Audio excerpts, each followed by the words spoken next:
Hey, what's up you guys? This is Jem, no? Welcome back dito sa another episode, no, ng vlog natin. And today, ang sasagutin ko na tanong is itong tanong ng followers natin na sabi niya, pwede kaya may tato? Okay, so sa pag-apply sa Direct Hire, pagpunta ng Canada, pwede kaya yung mga may tato? Lo, bakit kasi kayo nagpatato? Okay? So, alamin natin yan, no, dito sa vlog na to kasi dami kong nababasa na comment sa TikTok, no? Ito yung concern nila. Okay?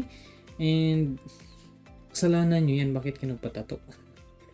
Okay, so gusto mong malaman, then continue watching this video.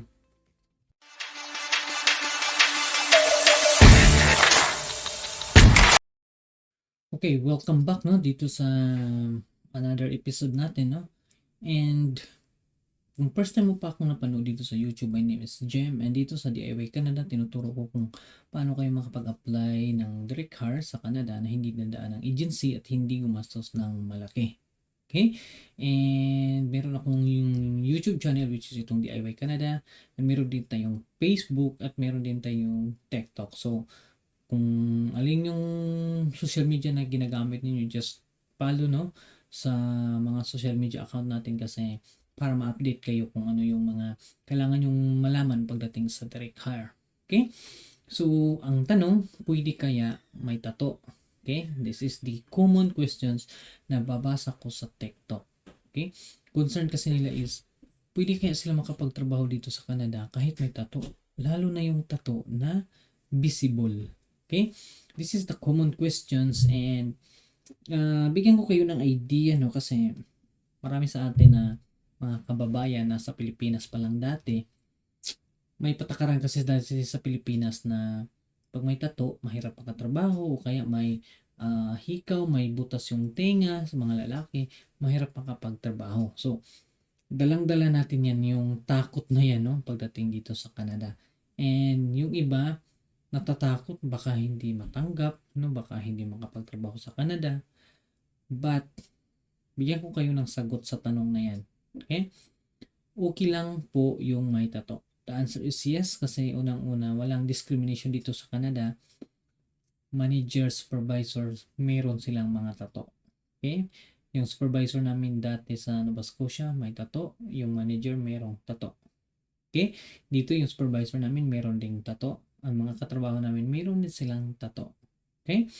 Yung tato kasi parang passion na din nila, parang part ng culture nila, no? And makikita mo sa mga Canadian, mapuputi kasi sila. So, medyo bagay kasi sa kanila na magpatato. Okay? So, kung ang problema mo ngayon is tato, no, wag mo nang problemahin yan kasi pagdating kasi sa pag-apply mo, hindi nakikita sa resume mo yung tato. Okay? So, hindi yan big deal pagdating sa Canada. Okay? And isa pa is yung common na tanong na kung natatakot kasi sila kung matanggap pa sila sa employer na may mga tato, lalo na yung mga visible nakikita sa liig, yung mga babae na patato dito sa dibdib. And ang medical kasi dito sa Canada is nakapokus sila more on your internal health, no, yung kung ano yung pinaka health talaga ninyo. Okay, hindi yung outside. Yung tattoo kasi is outside, no?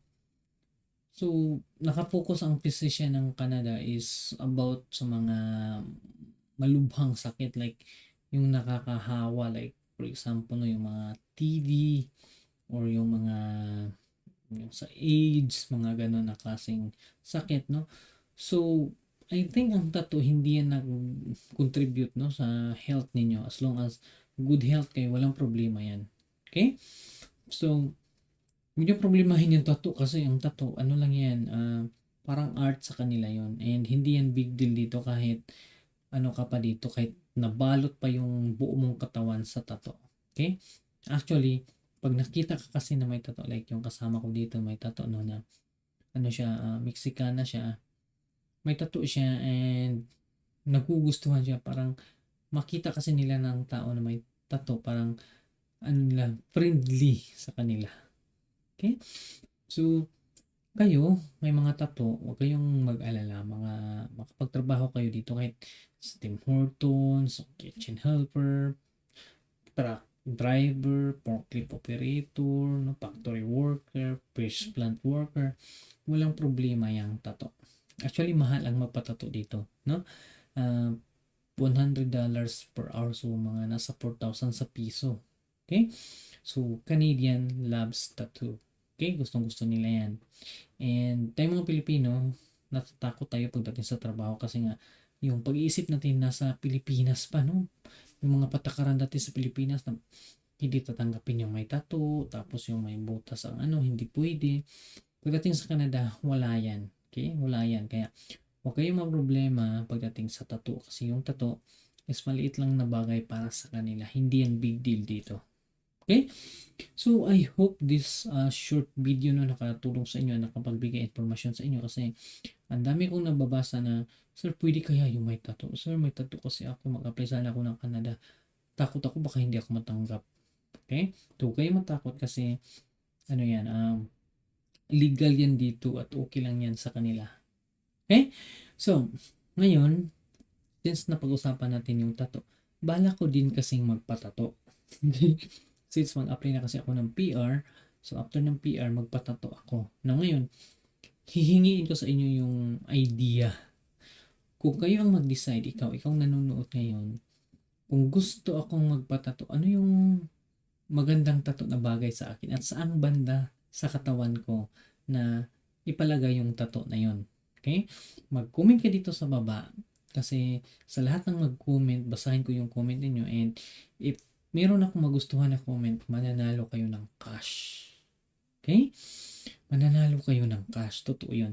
And be sure, isang requirements dito is dapat meron kang BPI account or BDO account. Kung wala ka, hindi ka mananalo kasi papadala ko kasi yung premium ninyo sa BPI or sa BDO account. Okay? This is a surprise, no? Hindi ko sasabihin kung magkano.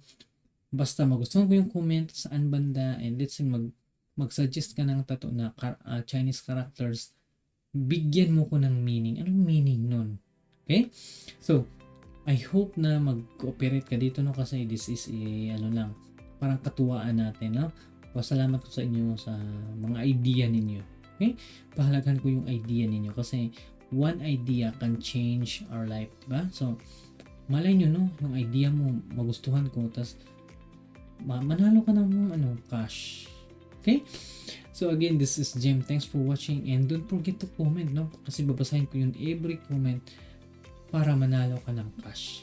Okay? And be sure meron kang BPI at BDO account. Okay? So thanks for watching and see you next time. Bye-bye.